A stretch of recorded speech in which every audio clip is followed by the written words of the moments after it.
Okay, and we're live. Welcome, everybody. Kathy Mauck, thank you so much for coming on the show. Thank you. It's a pleasure to be here. Yeah, as I said off air, I feel like I've known you. I've heard of your name for years now from talking with your other half, Matt, and then from Brian and Carrie, and seeing all the work that you've done from Neuro, but really the last 17 years of being in this world, building a lot of different businesses, really just leading from the front. So I really appreciate you coming on and just having a conversation today. Thank you. Yeah. So how did this all start for you? I'm always curious about the origin story. So I mean, you've been in this world for 2 decades now with with the work that you did with Z Health, now with Next Level Neuro, also with your neuro integrated business coaching and helping, people who are getting into the business of neurotraining really thrive in their own businesses. So how did this all start for you of getting into coaching and then what inevitably led you into focusing so deeply on applied neurology? This episode is brought to you by Palooza. Palooza is a new zero-drop minimalist shoe with a distinctive five-toe design. Palouvas give you the most authentic barefoot style experience, but with sufficient cushioning to use for all manner of everyday movement, fitness, and athletics. I've been using these new shoes in both strength training and my daily walks, and I have to tell you, they are by far the best minimalist shoe that I've come across. The popularity of minimalist shoes have been on a big upswing, but Palouvas are a step ahead of every other zero-drop wide box shoe because of the critical feature of individual five-toe articulation, a separate slot for each of your toes. This allows for correct dynamic movement of the foot through walking or running, which is impossible when toes are encased in a single box. Now, minimalist shoes have faced controversy in recent years about causing injury from inappropriate use. So the big picture mission is start walking and living in Palouvas as often as possible. Use your specialized running shoes, basketball shoes, work boots, or high heels when you need to, but wear Palouvas as much as possible to reawaken the natural functionality of the human foot to stand, walk, run, and perform. And Palouvas also have a sleek, cool design, so you get a barefoot shoe that looks great as well as feels great. And now you can try a pair of Palouvas with no risk and realize that these are the most comfortable shoes you've ever worn. They are literally designed to feel like you're walking barefoot on a putting green. So you can go visit palooza.com and use a code SC15 for a 15% discount off your first pair. That's SC15 at checkout. Thank you very much. Let's get to the show. Wow. Okay. The origin story gets longer the older I get. You know that. Like the origin story is just the beginning of where the whole thing came together, but then it just grows and grows. No doubt. So my degree is in human biology. When I finished my degree, my intention had been to become a dentist. And over the course of going through the getting started down that road, I went, nope, and pulled the plug on that and went into medical research. And medical research is where I really, I got to sink my teeth into what does the backside of science look like? What does that research world look like? How are pharmaceutical companies, how do they run? How does that go? That was a big education, and I got to participate in a lot. So between my work in a dental office and working in surgery there and working in surgeries in medical research and working in VA hospitals, I got a pretty strong education on I'm going to call it the Western world of medical life. And then in 2001, I was approached by a friend of mine, and we had gone to college together. And he said, I have this idea, and I think you can do this, or you know someone who can do this. And about 8 weeks later, we started teaching applied neurology together. Mm. And we built that program like week after week after week after week with what knowledge was available on the science world at the time. And what's crazy to think about then is we were doing vision drills and vestibular drills in 2002, in 2003, and we had a hard time finding like the research to really back it up. So much of the work was anecdotal based on his medical practice. Mm. So we ran and we built that company over the course of about 17 years. I was a part of it. And we built it up to be, I would say, a world-known name, and that was Z Health. Mhm. And I mean, it's beautiful, the evolutions that went through Mhm. and the power to make a difference. The whole goal of that was to go, there's this really complex science out there that nobody's looking at, and it's not getting into the hands of people that can do something with it. And so the goal at the time of all of that applied science that was out there and was available, and that you could see in athletic worlds in some places, and you could just see it, smatterings of it around the world, to be able to take all of the science, and neuroscience was exploding, it still is, Hmm. but exploding between 2000 and 2010, just coming onto the scene really. And to be able to take that science and go, who can use that? We had a choice at that time. Do you take it through medical licensure? Do you try to put this into the hands of licensed professionals? Or do you put this into the hands of coaches and therapists and trainers that can do something with it now? Mm. And when you look at the type of work it is, the best place for it to be is where someone can do something with it now. Right. And so taking that complex neuroscience is something that I have had the gift of working with really amazing brains to do that. And Hmm. I mean, down to all the way to Matt now. And that, I think you'd call that a translation, for lack of any other word, the ability to translate the really complex neuroscience that's going to take 20 plus years to get into the hands of everyday people in everyday life so that they can do something with it. And to put that into the hands of coaches, trainers, and other health professionals, that's the idea of creating a new profession. Mm. And it created a hope that hadn't been seen before. So Yeah. I think if you want to call it, that's kind of the origin story in a nutshell.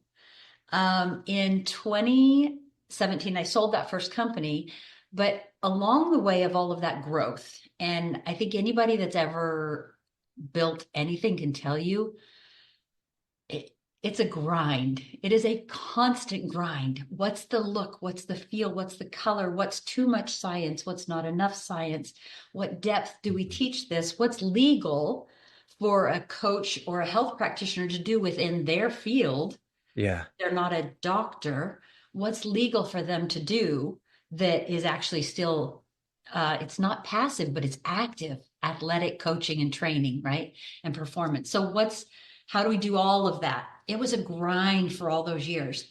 And I guess from there, along the way, what happened is when you take someone who maybe has an athletic certification, maybe even a physical therapy degree, in a lot of cases, physiotherapy degrees, when you take them and you elevate their education to something that they never got before, they no longer want to be called by just, oh, I'm a kettlebell specialist, or I'm a Pilates instructor, or I'm a strength coach, they didn't want that name anymore because their level of education had come up so high. Hmm. They wanted a new name, right? That new profession was worthy of a new name.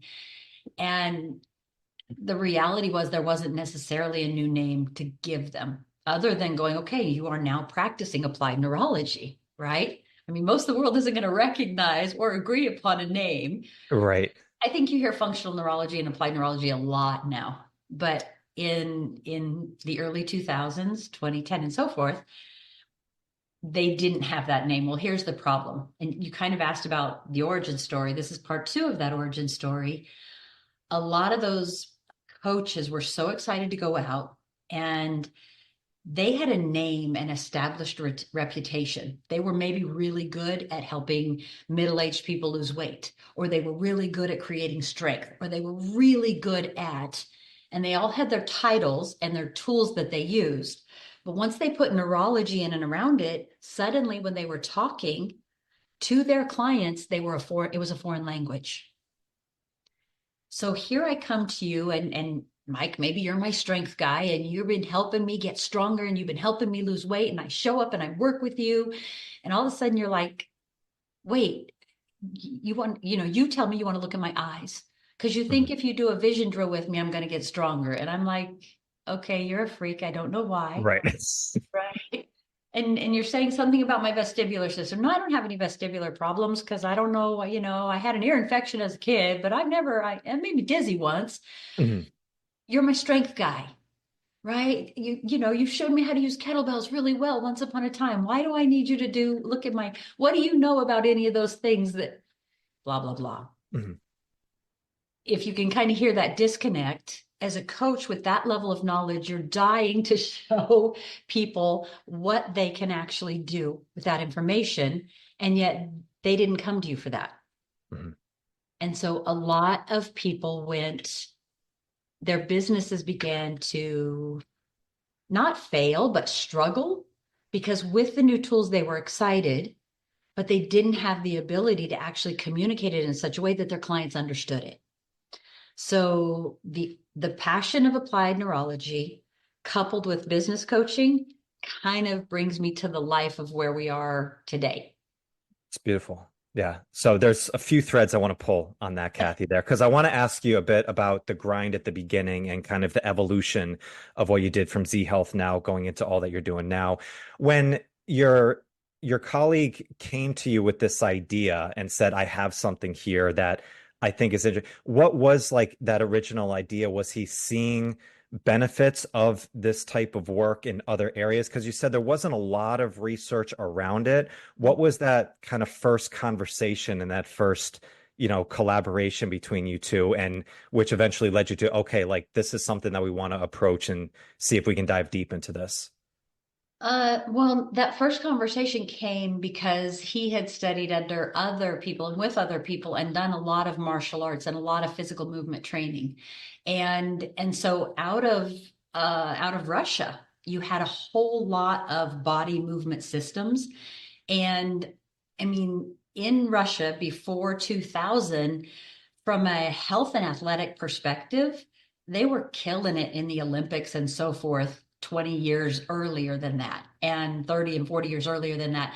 What they were doing was so far beyond in thinking as to what we were doing. Mhm. And when he had gone and gotten that medical education and started putting pieces together, it was that assimilation of hey, this makes sense to me. There's a missing link here between these guys are doing it, but there's nobody teaching why and how. Mm, And here's what research shows, but nobody's putting these things together. mm, And so there was an assimilation based on body movement and proprioception. So in the beginning, it wasn't as holistic as it is. And so that's why when I talk about a grind, it was first the body movement system. How is the body designed to move? And we start really simple. Can you move all of your joints through all of their ranges of motion at a variety of speeds? Do you have active control of them? Not passive control, because I can go lay on a massage therapy table and have a massage therapist move me. That's lovely.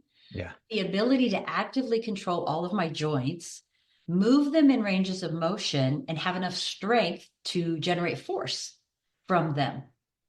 That alone is where the program began initially. And then by 2002, 2003, 2004, that's when we began to add vestibular work and Mm. visual work and breath work and et cetera, et cetera, et cetera. So it grew year by year by year through research and knowledge and previous experience. Yeah. Were you seeing any of these differences in your medical research work from like the Western world versus kind of what your colleague was seeing in the other, like on the other side? Was there a medical kind of differentiation that you were seeing at this time as well?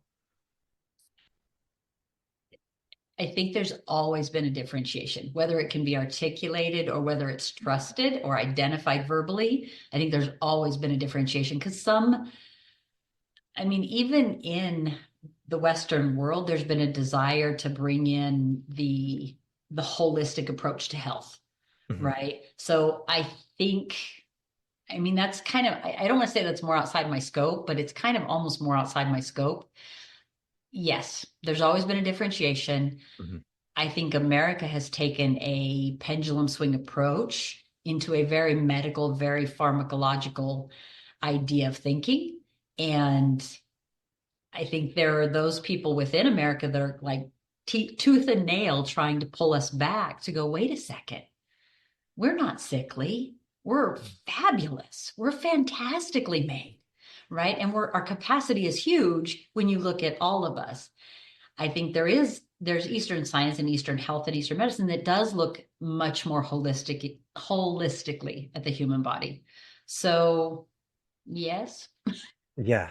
No, it is. It's interesting because I always looked at like Eastern styles of training and medicine, and there was always like an allure to that. Like it was very holistic, and but it's almost it seemed like to put the scientific like aspect to that was always really challenging to do, where a lot of the stuff that you hear in the Western world is much more like, yeah, this is the data that we have. So you see, like, I mean, in America, specifically with sports performance and feeling better, we're always looking to gain an edge.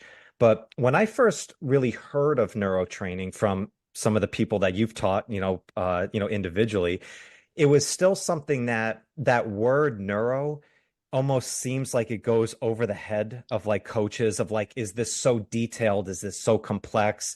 Can we be working with the brain at this time? Was that part of like the challenge at all of like starting this work with Z Health going into Next Level Neuro of like seeing like, yeah, this is something that coaches and PTs can do, or is it like, no, we need to leave this to like the brain doctor over here? Um, it still is. Yeah, If I'm really blunt, it still is. Let me take you all the way to current, sure. to right now. About, I don't know, 6 months ago, maybe a little less than that, I had the idea because on my day-to-day work with clients, oh, quite frankly, at the highest levels that they are, I get so frustrated because I have a client. I was thinking about her today, and I had worked with her, what's today? I'd worked with her Monday, yesterday. And she went to her doc and her sports trainer because she's having some problems with her heel. She's a distance runner, collegiate athlete, high level, very well accomplished, and she's having foot pain that is actually keeping her from not only running but walking. All of a sudden, not sure where it came from, what's happened, and she has to go see them obviously because she's accountable to them as team coach, etc. And she comes back to me, and the words are a little ice. I got to do the rice protocol, and then I've got to maybe grab some ibuprofen, and I got to make sure I'm blah, blah, blah. And I'm like, oh, it's just that double fist palm of, oh, about 6 months ago now, I was like, when are we going to normalize neuro? Mhm. When are we going to look beyond that foot as being the issue and look at her as a whole person? And so even today, it's still coming out. Well, you know what? If it's a pain, we better look at where the pain is. But the pain is not where the problem is. The pain is simply the output and the manifestation of the brain going, help, I need you to do something. And so literally we had worked with her for about a year and a half now. And originally she came to us with shin splints, right? And it wasn't all of their protocols that were able to take care of her. It was vestibular drills that knocked her shin splints out, right? This time, it's probably going to be vestibular drills again and visual drills that will actually take care of her pain and her performance issues. So is it a grind? It's still a grind. I wish it wasn't. And you run into it on every side from people who are like, oh, I don't want to do neuro. I don't want to do that neuro stuff. Okay, you already are doing that neuro stuff because you have a brain. So Mhm. you're doing it. Just are you doing it on purpose? And do you know you're doing it? Yeah. Even those RICE protocols, you're doing neuro. You just don't know what you're doing with it.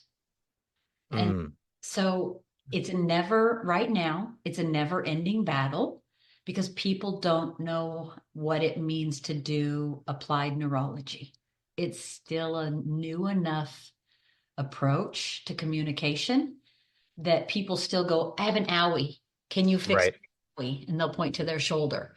Or my neck's really hurting. Can you fix my neck? And what they don't understand, and this is the part that needs to be normalized, is you have a host of inputs that your body is constantly bringing in every second of the day. And it gives you an output when it needs you to change something. Mhm. So, my goal, if your body or your brain is saying you have neck pain, my goal is to go, cool, which one of these inputs should we give you more information on so that it can stop that pain signal? Yeah. or so that it can allow you to run faster or lift heavier or lose weight Yeah. or sleep better. Yeah.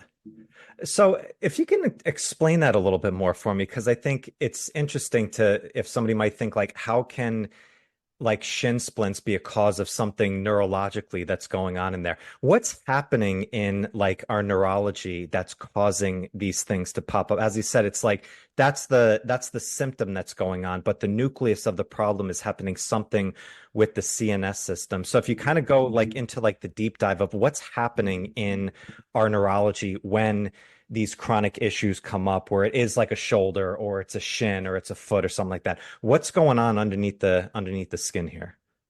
All right. So I would love to give you a different or faster or more Sure. unique explanation than I've done before, but probably the best one I can give you is when you look at the brain and the body, the nervous system, the brain is responsible for doing two things. Basically, it pulls in all kinds of information, all kinds of data, signals, interpretation, all of those things. It brings in all that information. It decides, what do I need to do with this? What is this information? What does it mean? What do I need to do about it? And it gives you an output. I mean, it's as simple as that. Information in, decide what I'm going to do with it, give you an output of what you want to do. I don't have a more beautiful, Mhm. complicated way to say it that everyone can understand. That's the best way to say it. And the reality is that it's not what's going on. It's not a one-to-one connection. Okay. Yes. If I take a bat, like whack you upside the shoulder, yes, that's a one-to-one connection that your brain, Right. Mhm. oh, that's Yeah. not okay. Right. But on a day-to-day basis, when that foot pain arrives or the shin splints start, that's not one-to-one. That's your brain going, I'm juggling 8 million things coming in for you. And now I need you to know there's too many going on that are not okay. What's the fastest way I can get your attention so that you will do something different? For some people, that's a headache. For Mhm. some people, that can be like, I mean, when you think about the silly ones, like there are some people that can predict the weather because of the barometric pressure change. Right. Mhm. We have receptors in our body that are aware of the barometric pressure changes. So if I don't sleep well one night and I'm not eating well and I'm trying to take care of my family and I'm working a lot and I've got all this pressure going on at work and I've got to take care because we're looking to move and I got to pay the bills. Oh, and by the way, I didn't go to the grocery store yet. And our brain is managing all these thoughts, ideas, things, everything. And then all of a sudden there's a giant weather change and now my shoulders are aching. Mhm. Okay, is it because I have a barometric pressure thing in my body that's got a problem and so it makes my shoulders hurt to tell me that? No, Mhm. it's because on the scale, eventually all the signals coming in, if there's too many that are on the negative side, they reach a boiling point where the brain goes, I have got to get you to do something different. Take a day off, get some sleep, eat better, move better, Mhm. whatever it is, I've got to get you to do something different. And the brain is wired for efficiency. So it's going to choose the path of least resistance. So what that path is for you is not the same as that path for me, right? Yours may be a low back pain signal. Yours may be an anxiety issue or Mhm. like a breathing change. Mine might be a headache. Mine might be knee pain, right? Depending on my own history or your own history, the brain is going to give you a signal where it can most quickly get your attention so that you will do something different. Mhm. The silly kind of joke around that is, when was the last time that you knew you had an insane amount of stress coming at work and all these things were coming down the pipe all at the same time? And suddenly I'm dealing with, that back pain again that I Yep. haven't dealt with in years. Mhm. No, you didn't do anything wrong. Your brain is going, enough. I'm going to send you a signal in your body so that you will do something different about it, whether Yeah. that's take a day off or what, right? Mhm. Yeah. Have you seen I mean, since you started working in this field to now, a lot of changes specifically with culture has happened where we're getting a lot more inputs into our nervous system than we did beforehand. Have you seen a difference in the work that you've done with applied neurology just from like a cultural standpoint of what people are struggling with more or symptoms that are coming up more and more often nowadays versus when you first started? Yeah, 100%. 20 years ago, 20 some odd years ago, we would have said that if you just do body movement, body re-education, move all your joints in all of their ranges of motion, that's going to probably take care of 70 to 80% of people's pains and movement issues almost immediately. Mhm. And that's still very solid data.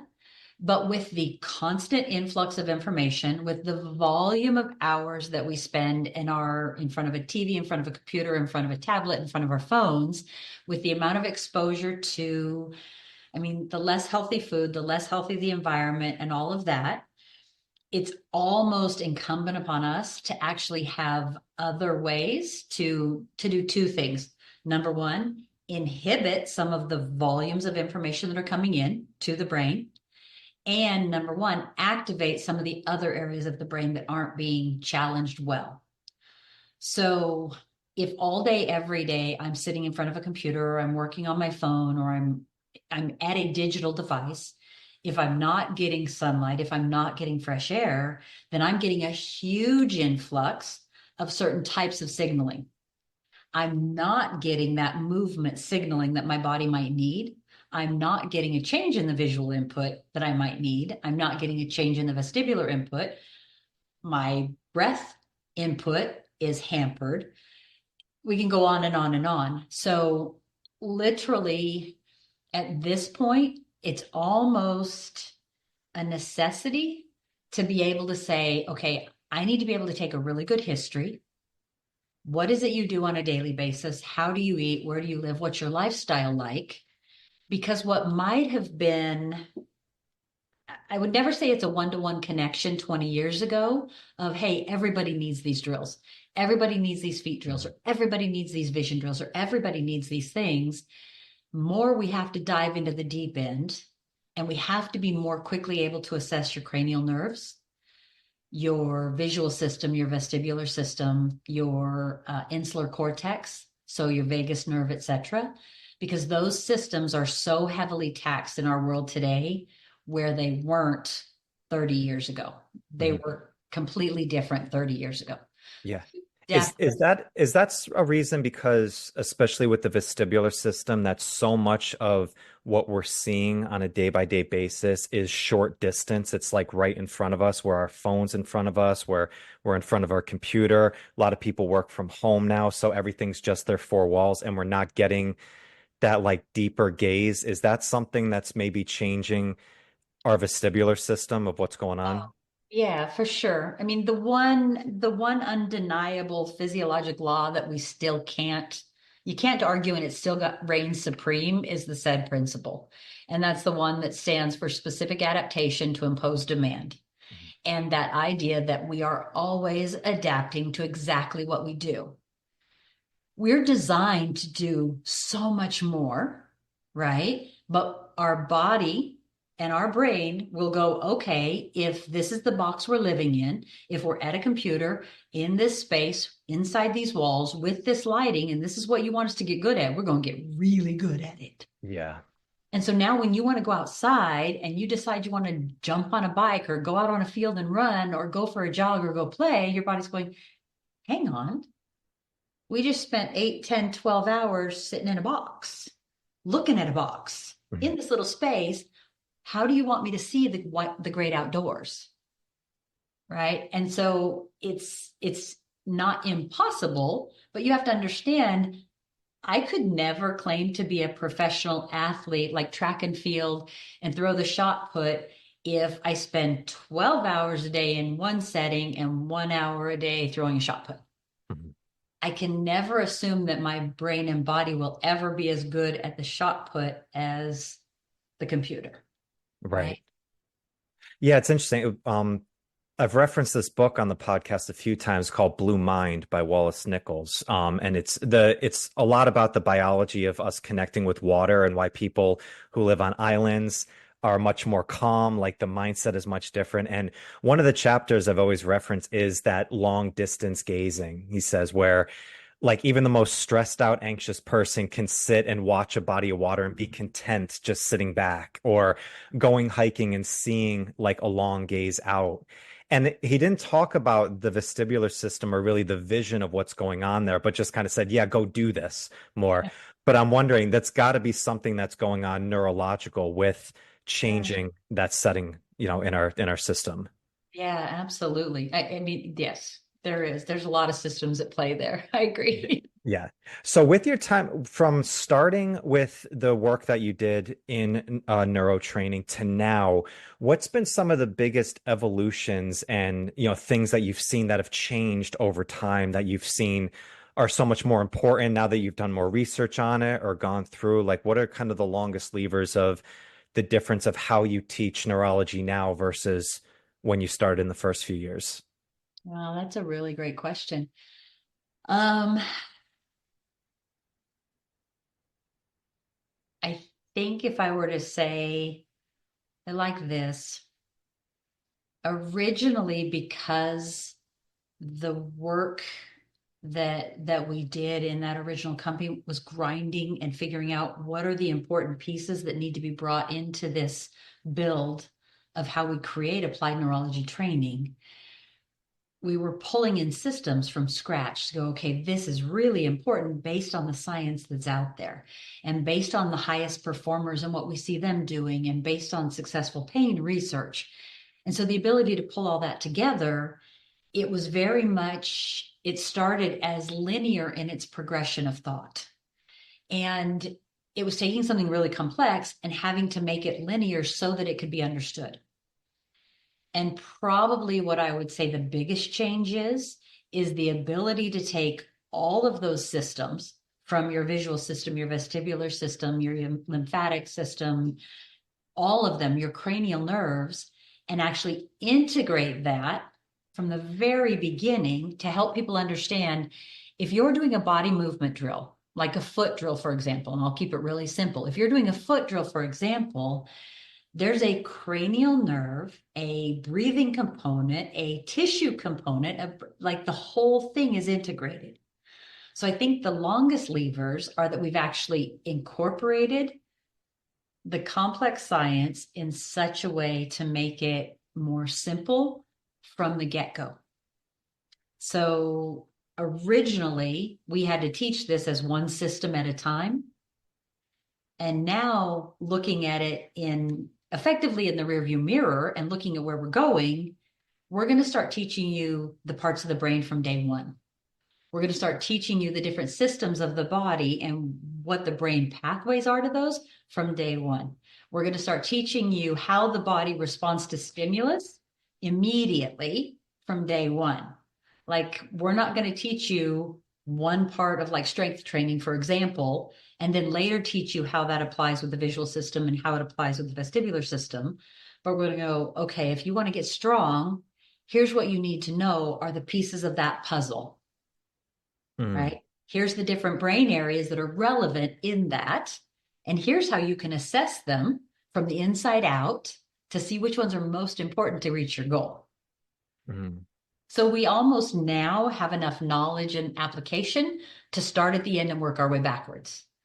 That literally means that when a client comes into you and says, I've been told I have fibromyalgia, or I've been told I have a shoulder, whatever, or maybe I have adhesive encapsulitis, or I'm just been told I have to deal with my migraines because XYZ, or no matter why someone comes to you, we now have the capacity to work it backwards and go, okay, what systems of the body are involved? What areas of the brain is that most relevant to? What is your personal history? Because just because you have this and someone else has this doesn't mean the approach is going to be the same. So the ability to almost work it through backwards and apply those systems automatically. Mm. That's probably, that's hindsight, being able to speak there. And I think that's probably, yeah, I don't want to call them the longest levers because they're woven together out of Sure. learning. Yeah. How did that like evolution of that occur? Was it when you were teaching them more of like system by system? Was it not getting through as much? Was it too complicated for people to understand? Or did just new drills come up and just like more efficient ways came along the process? Was it more one versus the other? I think the truth is it's a learning curve where you go, if you teach them as individual systems, people can't necessarily see the framework from it. They can't necessarily see how to integrate it together, and they can't necessarily see how to put, I mean, if you want to call it a math problem, they can't see how to fix the puzzle as it all fits together when you teach them individually. Mhm. So when you teach those systems as integrated together, when you teach frameworks that go with it, then people can actually get that result. Because the reality is, not everybody wants to spend all of their time day and night thinking about what's the framework of this, how do I integrate it, and how do I adapt. If I just have the visual system, how do I know when to apply it and when not to? Mhm. So it's got to be time and years under tension that have made that possible for us to now look back and go, it's not enough anymore to just teach the visual system. Because there's a lot of companies out there that are just teaching, here's how you're going to do vision drills. Right. I give Matt a hard time because he actually calls out some of those podcasts that are out there that are like, everybody needs this vision drill. But do they need it now? Right. Do they need it 2 reps of it, or do they need 5? Or do they need none today because life is so stressful that if you have them do that vision drill, they might get sick. They might never come back and see you because they hate you because you gave them a 3-day migraine. So Mm. it's not just to have the knowledge in its individual segmented parts, it's to know when to pull the thread and when not to. Right. If all you have is a hammer, then everything looks like a nail. Yeah. So Exactly. that's interesting. That leads me into a question because there are other like neuro drills and systems out there that I've seen, and the ones that you guys do at LNN are just the most complete that I've seen from there. So what is what are some places in neuro training that people are missing in med school or PT programs or kind of training certifications? What are parts of neuro training that maybe they're getting a piece of it, but the things that they're missing that are really important? I think, okay, so integration is the word I'm going to give you. Mhm.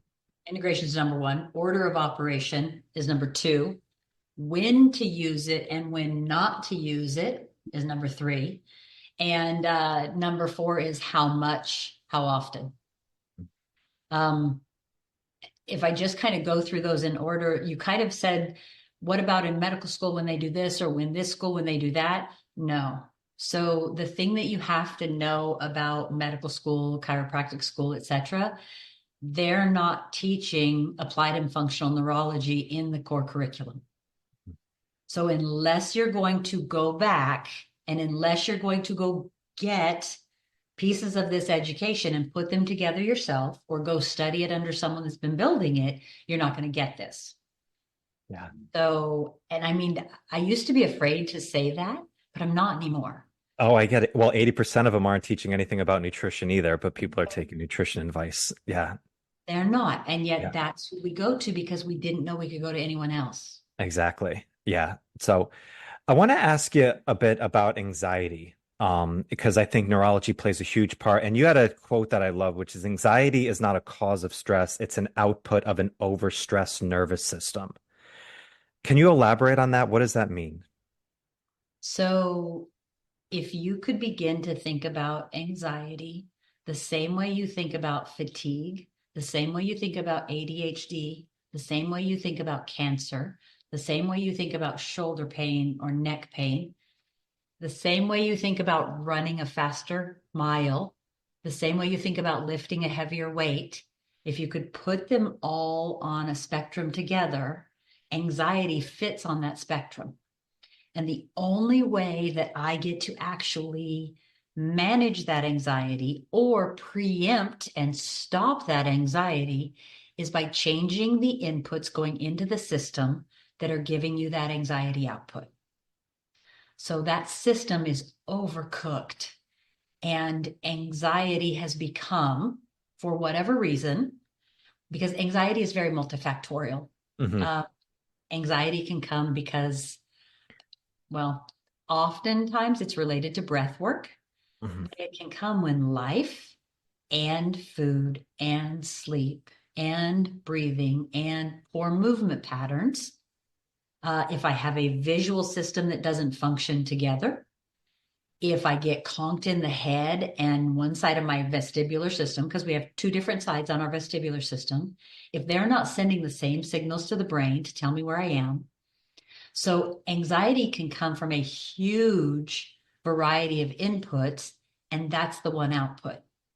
So my job is to go, okay, I need to find out, when did the anxiety start? Mhm. What was life like?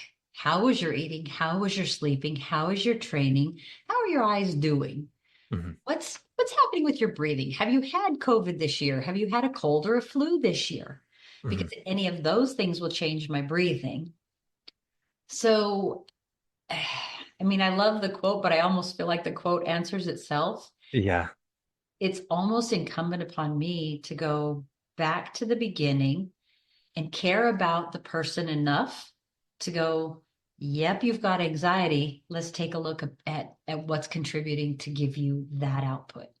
Yeah. No, I bring it up. I mean, you said it's multifactorial. It's much nicer of a word than I use. Is it's a fickle bitch. It's like because anxiety is on a spectrum, but so many of people that I see, anxiousness is like so prevalent in everything. And most of the modalities to do is, oh, like, meditate or like, oh, just, go and add something, which is fine. That is probably neurotraining in a sense It from is. there. Yeah. But what are some of the best practices on a daily basis? I know it depends definitely on the person, but are there specific kind of go-to practices for neurotraining to help alleviate anxiety down just to kind of work in throughout your day? Oh, if I was going to start most simply, um, wow, I'm going to be as wholly encompassing in that Mhm. answer as I possibly can. Number one, I might possibly consider long exhales. Well, okay, let me even go back one step further. If the level of anxiety is a 10 on 10 and we are beyond rational thought, my first recommendation on a daily basis is to what we call walk the crazy out. Because if you've already hit that level of the panic button has already gone off, the alarm is already going off, rational thought has left the building, and we can talk about limbic escape and all those other things, because that's what we're talking about at that 10 on 10 level, then me trying to talk to you about how to talk it down isn't going to work. Mhm. I need to actually get you moving and allow your body to process through some of what is going on and some of what is being taken in. And I need to allow you to purge, usually verbally, Mhm. while we walk until your brain can get a handle on the situation. Okay. So if it's a 10 on 10 on a somewhat regular level, I recommend you learn to walk the crazy out. Okay. And it's very literal because at a certain point in that walk, your body will go, huh, I think I know what I can do. Okay. Yeah. And it's that much of a live, visceral feeling of, huh, okay, okay. Now let's back that down and say it's a 9 or an 8. Mhm. Okay. If we're getting down into a number that's off of 10, maybe, then it's possible to consider, how is my breathing? Because at that point, most probably, I haven't been breathing. So exhalation more than inhalation, longer exhalation more than inhalation. Most people aren't very good at that. Would probably be somewhere in there in my top, working my way down the scale. The next thing that most of my clients know, if they come to me, and I work with a lot of college age clients currently in sports and not in sports, but they're at a high stress level in Mhm. life right now for them. They kind of know when they come to me, I'm going to walk them down the top five, right? So, how was your sleep? How was your breathing? Did you need to walk the crazy out? Have you had any food? Mhm. If my brain is reliant on glucose and oxygen, and all these things are coming at me, and I've started taking in more air than I'm exhaling. So I'm messing up that O2 CO2 balance. Then the next thing is, do you have glucose in the system that your brain can work with? And glucose is not a dirty word. Our brain needs it for survival. We can talk all day long about all the other options that your brain has to survive on, but most fast and most efficient fuel to the fire is glucose and oxygen. So that's number 3 when I'm kind of talking down the scale. Number 4, I might then do a visual exercise to kind of calm the brain down and bring it back to a foundational level of midline center point. Number 4 would then be movement issues that are related to the vestibular system. So if I'm working my way backwards and someone has really gone up the scale or they get up the scale quickly, oh, I guess I kind of forgot one on that end. But if they've gone up that scale quickly, the more bodily integrated I can do things, the better. Mm-hmm. So walking is a very holistic body thing. And so it's better than me having you sit down and do something like a wrist drill or something small, right? So on that movement scale, I might have you do a vision drill that might be what's called like with infinity walking, right? Because it's more holistic than anything else. I won't get into the small pieces of visual drills or vestibular drills unless someone's down in that 1, 2, 3, 4 on a scale of anxiety, panic. If they're down there, now we can do isolated drills to go, okay, how do we help this body manage these situations? What are all the inputs coming in that are causing that anxiety? Where are we on that scale of 1 to 10 that we can most quickly apply? One of the other ones that I will do, and this is interesting because still sometimes when someone's 10 on 10, inhibition is a really big deal. Giving the brain permission to put a hold on how many signals it has coming in at a time is really important. So let me describe what inhibition is, and I think most people can understand it from the word, but I might need to put on colored glasses.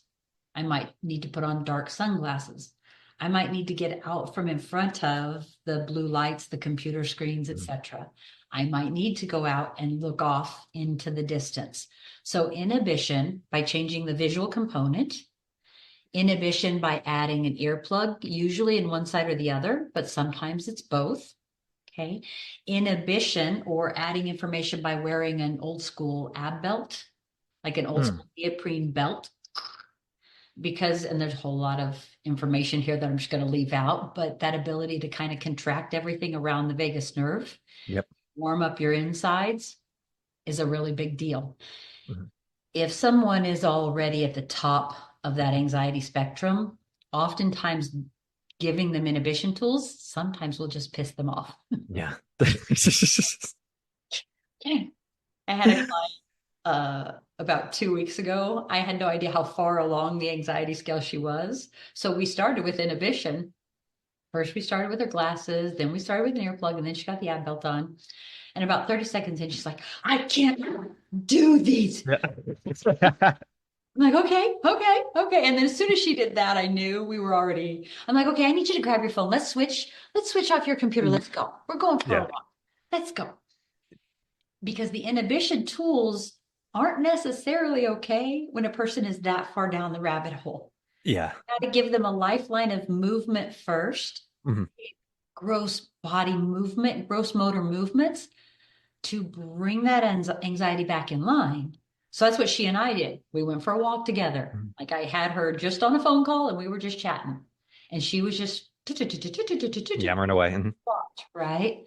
And then at a certain point I heard her go, I said, all right, how far are you from your apartment? She's like, a long way. I went, okay, let's turn around. Let's turn around. Yep. That's funny. Yeah. But when she got back, she was like, oh, I should put my glasses on. I didn't even have to say it. Because she was ready. Her brain was ready for more inhibition, more lowering of the anxiety. But now she was ready to give her body different inputs or to slow down the inputs it was receiving. So I think that's kind of how I look at it is where are you on that 1 to 10 spectrum? And that's kind of the guide I would use to back it off. I love the grade scale, Kathy. I think that's great. It's interesting because people probably think I'm nuts, but I'll speak to myself all the time going for a walk, just getting words out. I did that about 6 months ago. And that's one of the best things that I've found of just getting everything out because it's like clearing your browsers on your computer. Like all of a sudden, then you're finally left to zero, and then you can actually figure out what the next thing, Yeah. to do is. So it is. That's, I love the breakdown because, each thing has a, different component. Any, coach knows the best protocol is it depends on the situation and the person. But the more tools you have in your tool belt, the more you know which right tool that you can pull out at any time. It's Yeah. true.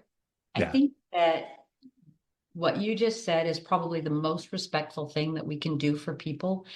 And that's to realize that every nervous system is individual. Mhm.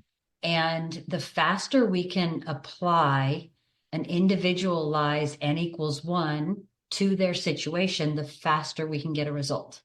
Mhm. And I have so many people like, but how would you ever use this in group coaching? Or how would you ever use this if, I'm a coach at a university? How am I ever going to do this?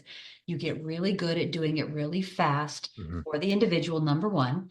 And all of science is based on this. I mean, psychology is based on what's the bell curve, right? All of our sciences are based on what's the bell curve. We have our outliers, but what's the bell curve of, okay, do I need to start with walking the crazy out, or can I start with just a vision drill? Mhm. What are the highest payoffs to be the most efficient to get someone a result? So in a group setting, you get really good at going, okay, you know what?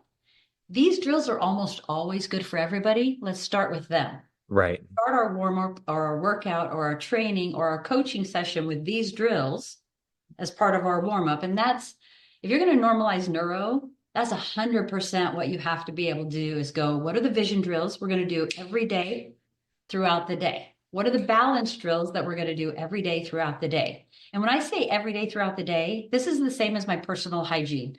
I shower, I brush my teeth, I put on clean clothes, I care for my body by eating, I care for my body by exercising. My neural drills are the same thing. I do my vision drills as I'm rinsing my hair in the shower. I do my balance drills oftentimes as I'm in the shower Mhm. because I have 30 seconds here, 30 seconds here, 30 seconds here, 30 seconds here. I don't go outside without brushing my teeth. I don't go outside without doing my Mhm. neuro drills. My neuro drills are a little faster than brushing my teeth because I have a two Right. minute toothbrush. Exactly. Yeah. But I'm not going to go outside without them because Mhm. they are what make me better today at this age. I am more healthy, more active, more strong, more capable at this age than I was in my 20s. Yeah. And I want that for everybody. I want that for myself because I'm kind of selfish. I want to live my whole life being the best I can, right? And that's possible when you take on those drills a little at a time over a long period of time. Yeah, that's what I thought so fascinating. I remember when Brandon Day was on, we were talking about that. It's like you find the right drill. It's like brushing your teeth. It's like you just reset it every day. You reset cleaning your teeth. You reset your systems on it, And what's interesting about neuro is it's an instant change when you find the right one and you feel that benefit of it. So, well, Kathy, this has been awesome. I really appreciate you coming on and sharing this. I love how you say normalize neuro. I think it's so important. I think this is the one piece specifically in the health and fitness world that we're in that I think so many people are missing. And if they keep learning this and understand it and get how to apply it and just figure out how to work it in with their clients, even individuals, if they just get it down, it's only going to benefit you to do all the things that you want to do more. So I really appreciate all the work that you and Matt are doing with Next Level Neuro, and I appreciate you taking the time today. Thank you. It was wonderful to be here. Absolutely. So, what's on the docket next? What are you guys working on? Anything else coming up soon? Oh, fun things. Two big things. So, our next mentorship is actually starting November 12th, Tuesdays at 11 a.m. And we're super excited about that. The group of people coming into that, and we still have some slots open, but the group of people coming into that, oh, I'm excited. They're from all over the world, and they have found us through a huge variety of resources, and they're just excited to get this into their own education. So, November 12th is the next mentorship. That's kind of fun. The second thing is we have a series of products for application for people. So we've always had the long COVID products because we have that COVID recovery program. We have the strength program. We have a series of case studies that we're releasing to help both physical therapists and physiotherapists work. And we also have on the other side of that, we have training for coaches. So both sides, case studies where you can actually see applied neuro in action. Okay, what if I'm working with a high level athlete, or what if I'm working with a high school athlete? How do I actually put this into practice right now? So we have a series of products that we're releasing to help people actually get the most out of applied neuro in a hurry. Because not everybody wants to do the mentorship. Not everybody's ready for that out of the gate. And they need a little bit of a, how do I dip my toe in the water to see? Sure. So we decided to release a series of products to make that possible. So Awesome. that's Yeah, kind of pretty much it. I love it. So if people are interested and they want to check that out, what's the best place that they can go? Probably the Next Level Neuro website and landing page. And let me see if I have a link to that I can share with you. I think I would tell you the Next Level Neuro website is Perfect. I probably have that already, so we'll get that right in the show notes. So if anybody's perfect. interested, they can go in and they can check that out. Perfect. Perfect. Thank you. I appreciate that. Kathy, thank you so much. Listeners, thank you so much. And I will catch you guys on the next one. All right, peace.